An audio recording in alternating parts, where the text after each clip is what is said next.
How are you? How are we all feeling? I am very excited, very excited. I find someone who lived on a smaller island than me. Isn't it amazing? Yes, very, very cool. Today, my guest, my Feng Shui expert is Alex. So do we say Alexandra or do we say Alejandra? Alejandra. Alejandra. So the Spanish way, isn't it? Or the Yes. yes. So Alejandra Brady. Brady. I married a Brady. I was trying to It's make Alejandra Margarita Gonzalez Verduzco Brady. Oh, okay. That's the way it rolls. I did ask. I should have not. Oh, no, that's fine. Oh, it's brilliant. So just yes, we were just having a little conversation, and you mentioned that you live on another very, very pretty area. Where about are you at the moment?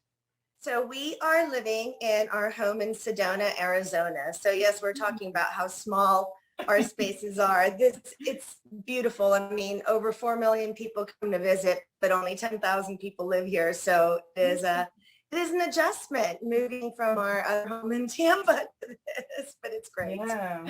It's those little we all live on a little island, really, when you think about it. All our We little do. communities are our Yes. little islands and our tribes around us, and that's what creates that community or not, when there's Mhm. battles and things like that. So it's interesting to see how people on islands have a quite a bit of a different mentality with things, aren't they? They're quite Yeah. they're quite hard to kind of move things forward or talk about more creativity or alternative things. How have you found it well, about with the Feng Shui? With the feng shui here, I do have a couple of clients that are very open-minded. Sedona is an interesting mix. So it is energetically very advanced. I mean, people come here for energy healing and to work with masters. And I mean, there's just some incredible teachers and people that you can find to do a lot of self work with. I think there's a disconnect that people don't always take what they've learned for themselves and apply it to their home here. So they're very open to work on themselves. And I think that's amazing. I try and do that as much as I can too. But then they forget that their home is a part of their family and a part of them, because what is closest to you, matters the most. So I still get a lot of questions of, and what is feng shui? But there are some people who are starting to open, and I do have some clients here who are quite open-minded and very excited about, working not only on themselves, but on their home and have the entire environment support themselves. Yeah. But it's a bit of a challenge because there are also people who've been here, their whole lives that don't want to see anything change and don't like anybody new coming into the town. And I'm new. We've only had our home here for 3 years. So a bit of everything. Yeah. How did you get to Feng Shui then? How did you start with Feng Shui? There's always a little story behind how we all start, isn't it? There's a good story, and I am so going to start calling it feng shui. I cannot get over how you say that. I love it so much. I just can't. I love it. So feng shui for me found me. Yes, found me. I realized I've been looking backwards, right? So I realized once I came into feng shui that I'd kind of been looking into energy and stuff for about a decade, but I didn't know what to call it. I didn't have anyone to talk to about it. And I just didn't explore it, in all honesty, busy raising my child and, our home and traveling and all that other stuff that takes up so much of your time. Right around when I turned 50, a very dear friend of mine reached out to me, and we'd been talking about energy and we'd been talking about crystals, and we put crystals in our gardens, and what had happened was amazing in our gardens. If I put a crystal between 2 plants, I mean, suddenly those 2 plants shot up, and I'm like, what is happening? What is all this energy stuff? So she called me one day and she said, I am calling a world-renowned energy consultant or feng shui consultant to come to my house. Would you want a consultation too? Oh. And I just said, sure. had played around a little bit, but didn't really know what I was doing. As we all do at the beginning, you know, you read different articles and you read different things here and there online, and you're like, oh, okay, I'll just put this here and that makes everything better. Yes and no, right? So the consultant came to my house. She started walking around. Within 10 minutes of being in my home, she looked at me and she goes, you will be doing this for a living. Oh, wow. And I remember looking at her and going, TikTok lady, you are super expensive. Because she's very, very well known and she's worth every penny. But I was like, I'm writing my notes. Just tell me what to do so I can go do it at my house. You know, it's like, great. You think I'm going to be one of you. That's great. Let's keep going. So she left. I started implementing her changes. Within a month, the change in our home it was a different house. It literally was a different house. The energy was completely different. My husband had been very closed off when she was there and just was kind of like, I don't know what this is. I have no interest in all of this. A month into it, he's like, so what do you want to work on next? And that is huge. So a month after that, so now we're 2 months out of when she came, I found out I had to have cervical fusion. And that was a complete shock to us. There was no reason why I wasn't planning it. It wasn't expected. And that finally, I think the universe had been knocking on my door for a long time. It finally got me because there was nothing I could do. After the fusion, I was in a neck brace for, 6 weeks. Couldn't really do much, couldn't do anything. I reached out to her and I said, you said that you were going to, you saw me doing this. Would you take me on as a student? I've shut down my interior design business because I really can't do anything except heal for the next year. And she said yes. And so for the next year, I studied directly under her a year and a half because it was slow with the recovery. I could only do so much. My head would start to hurt after a while. I studied until I became a certified Feng Shui consultant under her. Miss Karen Rock Carter, I love her dearly. And now she's become a very dear friend as well, but she's an incredible teacher. So that's how it happened. Yeah. And now I combine both modalities, the design background with the energy so that it not only looks pretty, which at this point in time, we've all been doing this for so long, you can do in your sleep, but it feels great. Yeah. And there's no better compliment than when somebody comes over and they usually always say, oh, your house looks beautiful. Thank you. But they're like, just want to stay in here. It feels so good. Yes. Like, it feels so good in here. And I'm like, bingo. Yes. That's what I want to hear. That's the biggest compliment I can receive. And then when people go, can you do this to my house? I'm like, yeah, let's go do this. That's the whole point, right? Is to create a haven for your client, for your space. And that's, exactly. That's what Feng Shui is all about. It's about making people feel good. It's not. It's to help support you, especially right now with all this. Well, you need that support. You need that energetic support at home.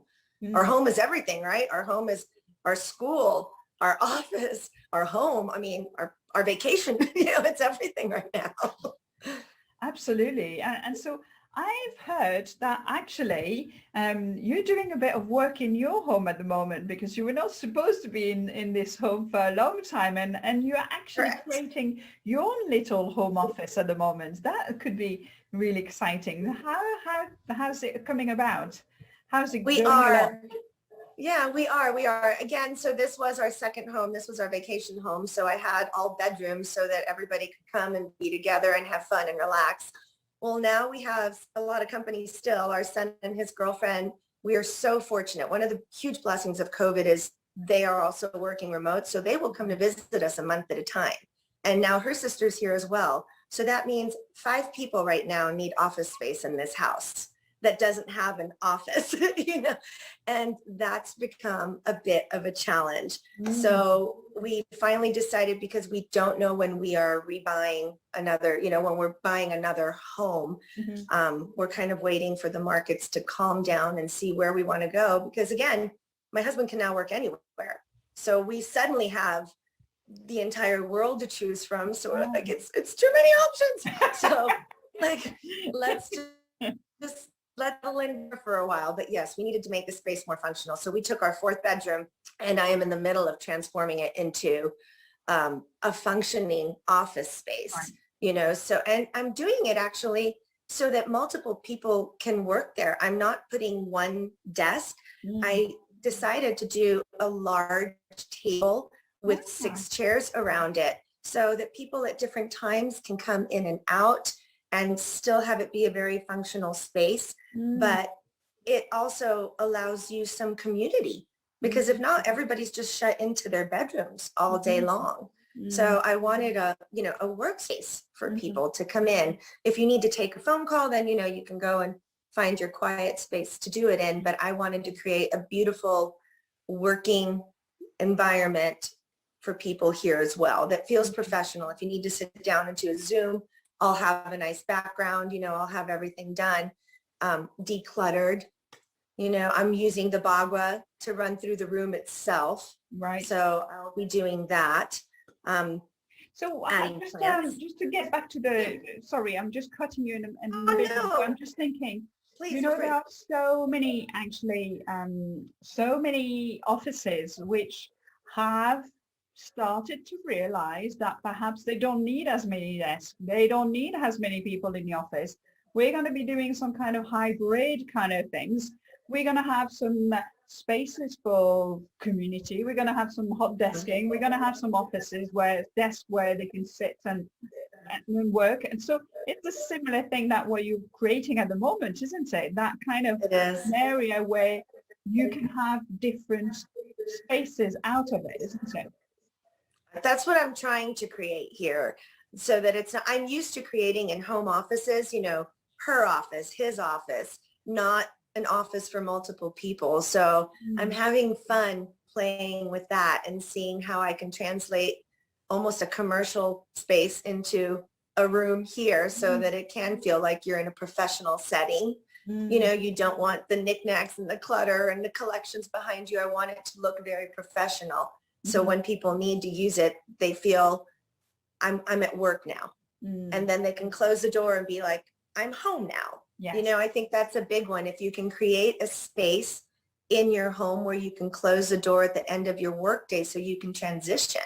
That's the other thing I'm finding. I'm seeing it with my husband, and, you know, I work for myself, so it's a little bit different for me, but I'm seeing when people are working, you know, in corporations or groups or whatever, people just assume you're available 24/7 now. And this is it. I think there's been so much overworking because the expectation is you're here, you're there. You're here, you're available. So obviously, you can talk anytime, you can do whatever. So I want to create a space where at the end of the day, you can close the door and walk out and be like, okay. You know, my husband's on our patio. We face the mountains, so it's a beautiful scenery. So he's on the patio. And then at the end of the day, what I got him is a 3-tiered cart. So he can put all his stuff in the cart, roll it inside, roll it into a closet, and the patio now becomes part of our home again. You know, you can do that with a basket right now as things, you know, you can put your things. That's what I do right now. You know, at the end of the day, I just put my things in a basket and put it in the closet. It's like, now I'm back to my home. You know, so just kind of delineating so that your brain can rest, you know, and just have a difference between that office space and your home life. Yeah, it's definitely. So intermixed right now. And also it's, you know, having a basket or, you know, little, what did you call it? Trolley? I got him a trolley. Yes, the trolley, a 3-tiered cart. Like it's got 3 levels. That's so you can put laptops, you can put papers, you can put whatever, and you just roll it and you roll it inside. You roll it in a closet and your office is gone until it's finished, you know, then he can be set up. But if you, you know, it's just nice to be organized so you can transition. And that means that you also have only the things you really need, isn't it? Because yes, very much so. When we have an office, we'll have this and we'll have books and we'll have that.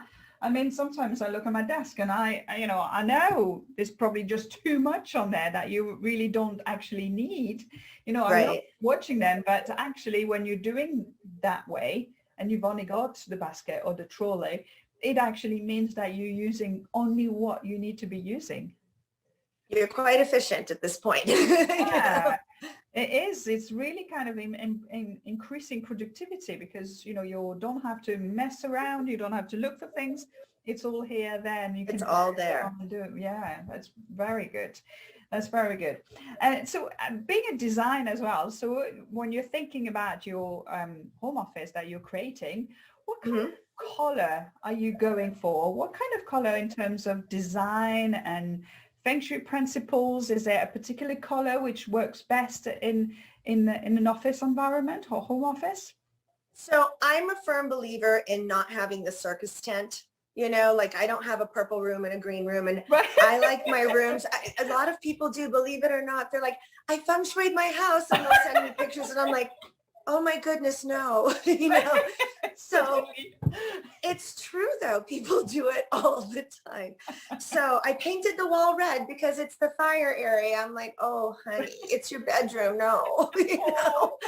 Um, so our home office is actually going to fall into our love and relationships sector of our home. Mhm. So I am actually leaving the color that you see behind me. This wall color is the color of my entire house. I kept Right. it very clean. I kept a very clean palette. Mhm. So I am going to be bringing in things with, I am balancing all 5 elements. So I'm doing it that way, you know, bringing in the metal desk and the leather chairs and, you know, the difference there. And then I will do pops of color, but I will stay with the main colors that go throughout my house, which in this house, it's, you know, you can see they're bright colors. So I have some fun colors in this house, but I will keep the colors going.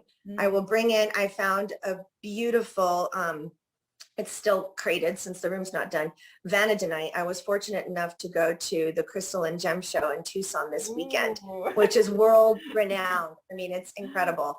And so I bought a beautiful red vanadinite, which is a crystal for creativity, productivity.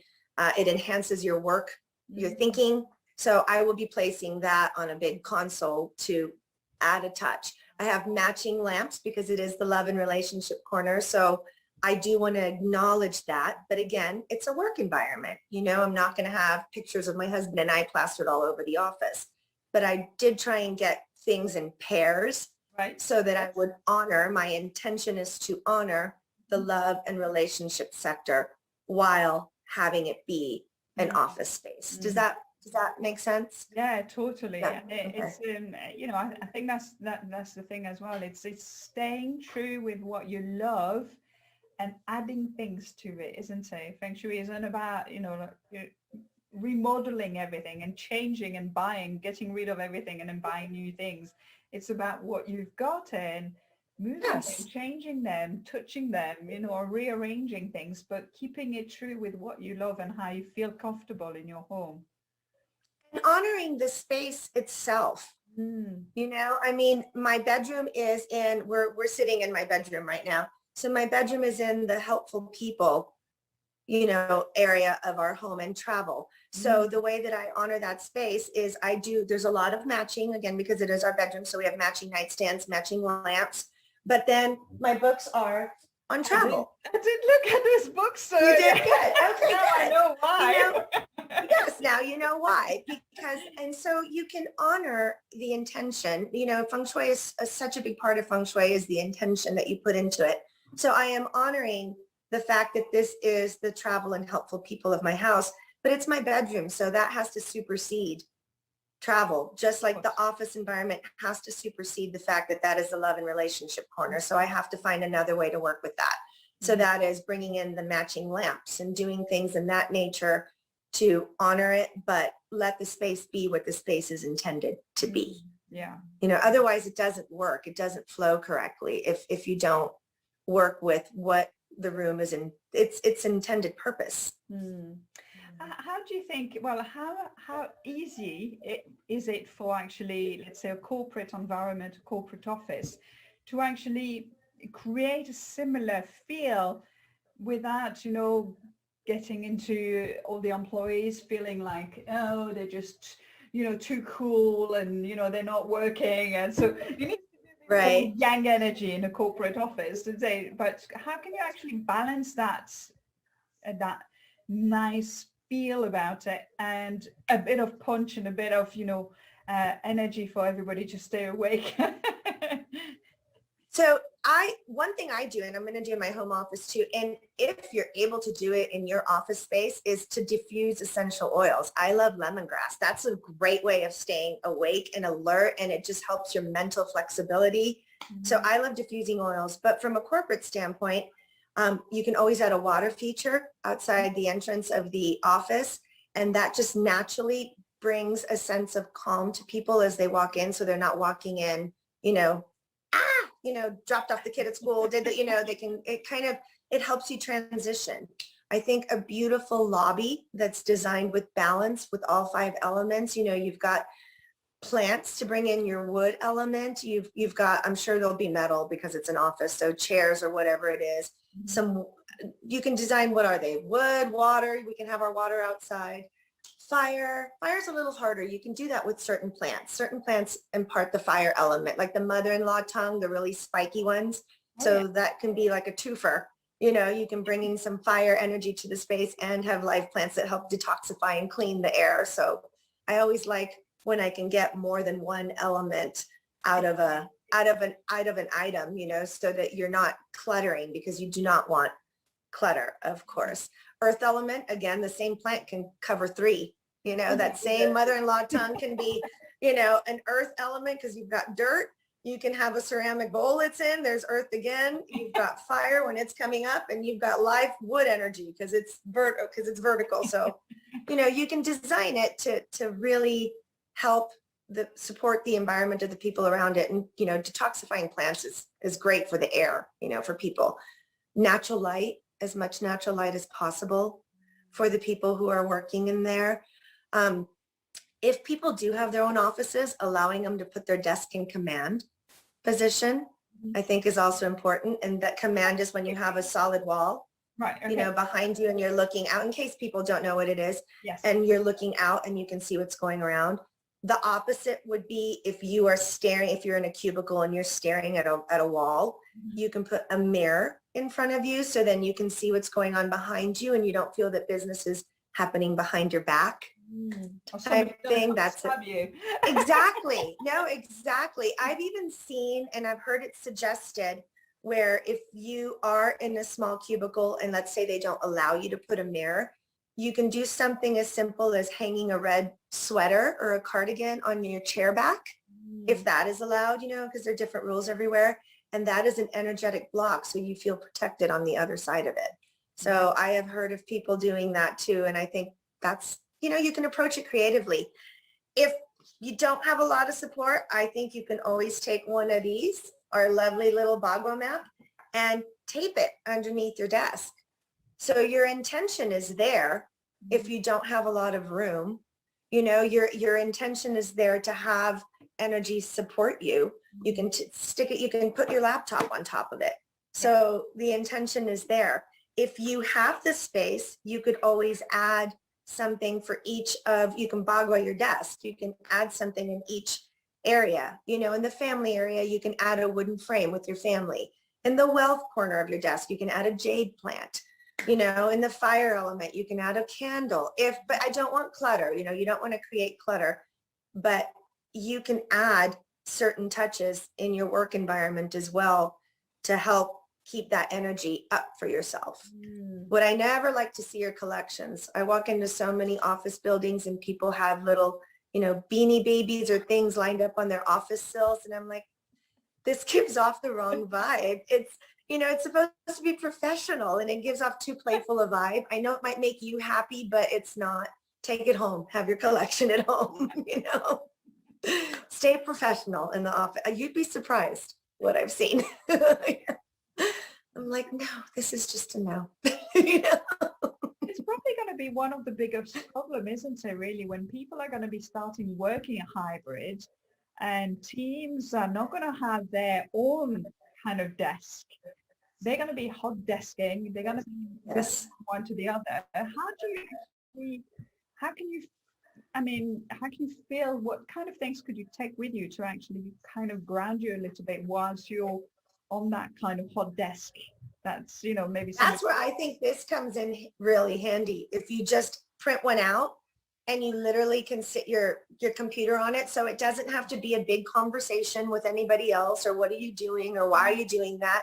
You can just have it underneath. You can tape it to the bottom of your laptop if you want. Yeah, I have one and on the driver's side, you know, where my feet are for the car, I have a Bagwo map in there. And yay. it's just protection for me in the car, you know, so I put the career area facing my seat. And so it sits that way. Yes. You know, and it's just so you can do the same thing. You can put the career area of this, tape it under your laptop and it'll be facing you, you know, where you want the career, where your mouse pad is. And it's that simple if you have to move around and be that mobile. If you can have a few things, I mean, if you can carry a little plant with you, or if you can have a diffuser or anything like that, I mean, I think those are beautiful chi enhancers. But if you're hot dusking it, there's not too much that you can have with you. You know, you're pared down, just like my husband on the patio. Take it, roll it out. Exactly, roll it in, roll it out. I guess the thing with the essential oils, which, you know, you obviously like, and, you know, I do too. I'm very, I think depends on your area. You can actually, you could just have them on your just on yourself. Wrist, you kind on your wrist. And it doesn't have to have a diffuser. You can just having it. It's already kind of, you'll feel it subconsciously. It's there, isn't it? Absolutely. That feeling. And they make rollers too. You know, you can get diffusers, you can get essential oils and rollers. So you can just take it out and roll a little bit on you. And, you know, it's just your own personal way when you cannot have anything physical with you of keeping your energy up and aligned and centered and, you know, get you through the workday. I love lamps too. I think lamps are beautiful. If you have that opportunity, you know, to have lamps, I think that they help create a really nice work environment too. But it's so different right now. I think we just have to be as portable as possible. And as, you know, so to me, just having that little Bagwo with you all the time and setting your intention will truly help if you just cannot have anything else with you. It's beautiful. And I know you love crystals as well. I mean, I do. How you started. So any crystals for business that, you know, you would recommend, like to give a, you know, but perhaps we have the crystals. Oh, you've frozen, but I think I know what you're asking. Some the Wi-Fi crystal, you know, reduce. You've frozen, but I think I know what you're asking. Yeah. Hello? Hi. There you are. Okay. For like EMF, to reduce EMF by your computers and stuff, shungite is wonderful to reduce EMF. So that's a good crystal to have. Malachite. Oh, we're having a little bit of a glitch. There you go. You're back. Okay, so shungite is great for reducing EMF. You can have a piece next to your computer. Master stone, so that can help clear negative energy. That's a great one too. I mean, if your employers are willing. I have a plastic surgeon's office in Tampa who was so open to all of this, and we put beautiful crystal specimens in the lobby in the waiting room for his patients. And it just makes you feel so good when you're sitting there waiting, or, you know, so if that's something employers are able to do, to have some gorgeous crystal specimens, I mean, the more the better. But if you just want to have a small piece of crystal quartz next to you on your computer, that's great too, to deflect negative energy and help bring in some positive energy as well. That's brilliant. Oh, that's brilliant. Thank you so much, Alexandra. You're welcome. For those all those tips. That's just amazing. I really enjoy. I'd love to see what you do with your office when you're finished. Share absolutely, yes. I'm sure you're. Now we're just in the waiting period. You know, everything's taking so long to be manufactured and delivered, so we're just waiting for pieces of furniture at this point. But yes, I will share with you when it's all done, and I will share with all you guys so that you can see how our little workspace in Sedona turned out. Excellent. And if people want to connect with you and know more about you, where should they go? So I'm on Instagram at Alejandra G. Brady Lifestyle. My website, alejandrabrady.com. And then my Facebook will kind of link from all of those as well. So those are the two simplest ways to get a hold of me. All right. Well, what I'll do is I'll put it on the link just below here, so people can just click. Oh, Click. great. They'll have a look at it. They'll be able to have a look at it. Sure. And thank you so much. If you want to watch more videos, there's lots more. You can just subscribe, press on the little button there and the little bell so you can hear when, you know, I'm uploading some new videos. And it was just amazing. Thank you so much. It's just so beautiful. And yeah. Thank you for asking. This was so much fun. I look forward to staying in touch with you on social media and absolutely and keep connected. Maybe we'll have some fun over on Clubhouse or something. We'll do something fun next. I like it too. I'm just getting into that one. Oh, I think so. Well, there's just too many of them, isn't it? Too many. Yes. Too many social media, but yeah. That's all for now, Pips. Thank you very much. Enjoy. Thank you. Tips, go and practice them, put them into practice now, and just, you know, see the changes, see things moving and shifting. Is just absolutely amazing to be able to do that. Speak to you very soon. Bye for now. Bye. Thanks, Claire. Bye-bye.